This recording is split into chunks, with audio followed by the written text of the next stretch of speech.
अस्सलामु अलैकुम रहमतुल्लाहि व बरकातुहू।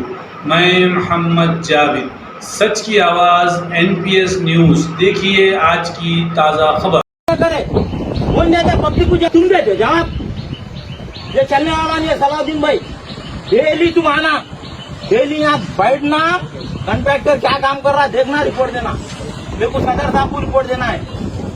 डेली तुम दोनों की जिम्मेदारी, ज्यादा नहीं। सुबह में आधा घंटा, शाम में आधा घंटा, और काम नाम स्टॉप चलना।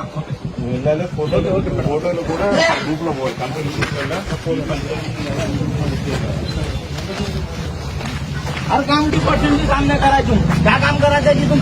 अब बारिश आ जा रही, इतनी तकलीफ है लोगों को।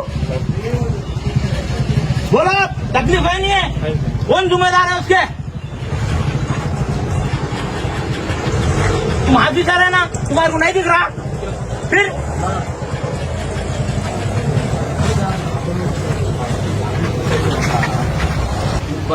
पानी కావాలి అయిపోతుంది అది ఇప్పుడు ఇక్కడికి పంపించే మళ్ళీ అక్కడికి దాని తర్వాత అప్పుడు దాకా ఈ ప్రాపర్టీకి మనం